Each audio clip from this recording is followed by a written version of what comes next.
Nandito naman tayo mga boss. Ito pala yung dingding natin mga boss sa sandalan, yung slots niya. Dahil mga maliit ito, hindi ito mahaba, dito natin kinuha sa mga ways nating pinating. Meron siyang kakasya pang sukat niya. Ito yung sa sahig mga boss.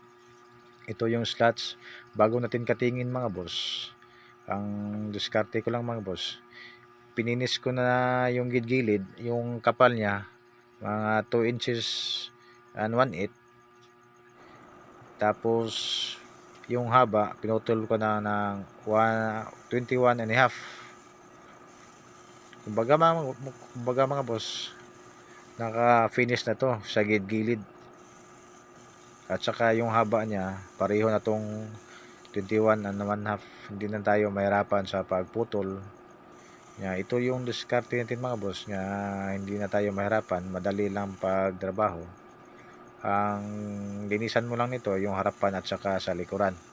Sa gilid mga boss, hindi ka na maglinis dahil bago natin kinating, nakalinis na. Katulad dito mga boss, dahil mag 1-on-1 ka ng linis ito mga boss, mahirapan ka. Halimbawa, katingin mo ng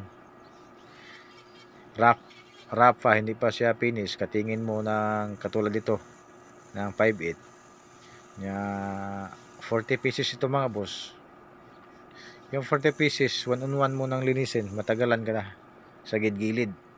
Linisan mo ng dalawang side, tapos idaan mo sa banso, may matagalan ka na. Ito lang diskarte natin, linisan natin muna yung kapal niya, tamang kapal, lahat parehong kapal, tapos yung haba pareho din. Katingin mo ng ganito, madali lang. Ito lang yung diskarte mga boss nga madali.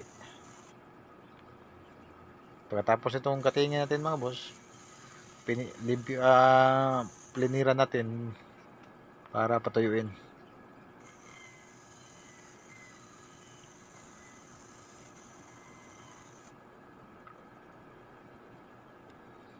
Namili tayong kahoy mga boss, yung walang butas.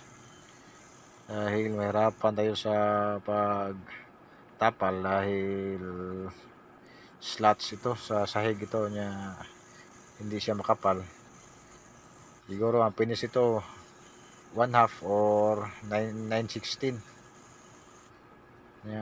Tapalan natin ng kahoy, medyo mahirapan na tayo, tapos ang dami pa. Kung mayroong mga butas, 40 pieces ito, kaya ang dami mong tapalan.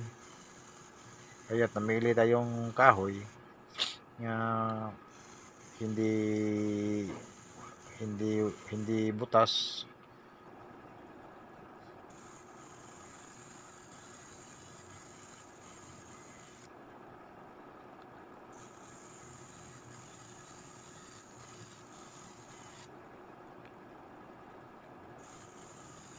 Basta bagong hasa yung blade ng banso mga boss, maganda itulak.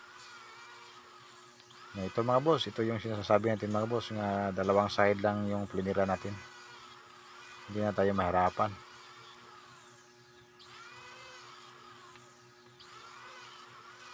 Dahil sa gilid naka-fix na yan. Basang basa pa ang kahoy mga boss, nakikita nyo mga boss. Pag galing natin sa cutting, nag-gray siya, tapos pag pliner mo, naging itim. Yan ang kahoy basang basa.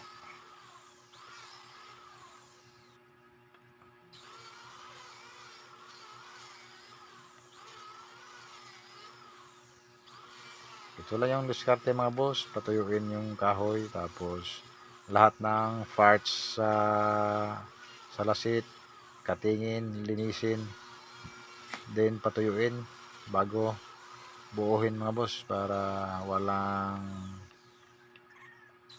hindi siya gagalaw, walang depekto yung trabaho natin. Kumbaga mga boss, sureball, hindi gagalaw yung kahoy. Dahil yung iba binubuo kahit hindi patuyo yung kahoy, may subilidad siya mga boss nga gagalaw, tapos yung pag-varnish mo, mayroon siyang bubbles. Darating ang panahon na magbabubbles yung varnish dahil yung